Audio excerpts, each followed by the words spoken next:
Bush to another Clinton. Is that all there is in this country? And I think that's out there, right, rippling beneath the subsurface of politics. I don't mean the end of any individual dynasty in terms of, geez, I hated the guy, I hate what he's doing. It just happens to be a period in history that is coming to an end. Speaking of hate, though, did you see the ABC? I assume you saw the ABC debates Saturday night. Yeah, I didn't. I heard portions of them. The contempt that every Republican candidate, don't get upset out here, it's a fact. It doesn't matter whether it's fair or not.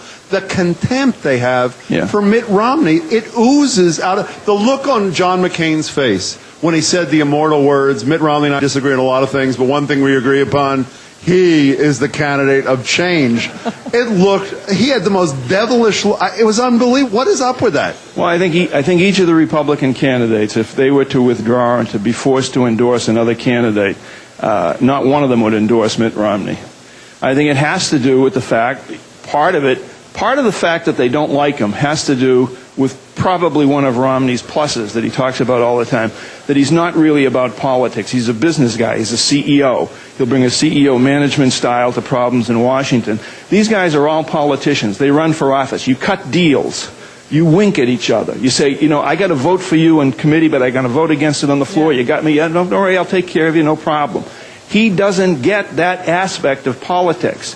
What they see in him is they see a candidate standing up on a stage, saying something about them, saying, let's keep it positive, and then they see the negative ads. They see a candidate, Mitt Romney, saying, I'm not really responsible for the ad about amnesty, the immigration ad, and people listening to it hear him say at the end of the ad, I'm Mitt Romney, and I approve of this message.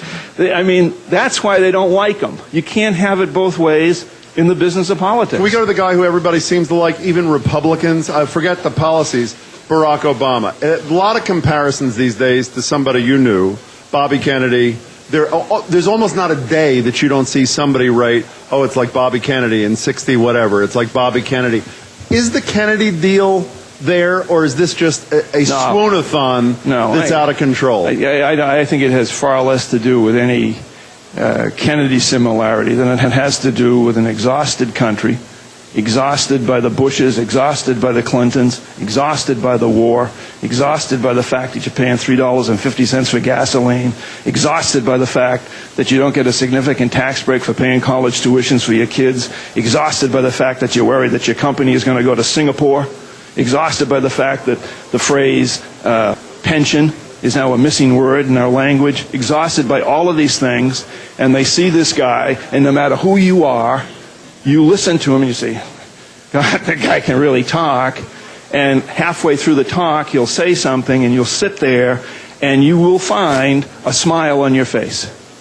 Now, what causes that smile, that's up to you, the individual, but there will be a smile on your face, and it's been quite a long period of time since a person in public office, campaigning or sitting in public office, has been able to put a smile on the face of America. We know at that rally last night that Jim and I went to, where Jim embarrassed himself by swooning and crying and yelling out, Barack, over and over again. I did not, let me be clear, I may have swooned, I did not yell out Barack. That's what he's saying today. But in any case, he talked about, and it was a real moving moment, that the great movements in American history have all been about these great leaps of faith, from the civil rights movement to, going into World War II, to the colonists going around their little ragtag army to beat the British Empire.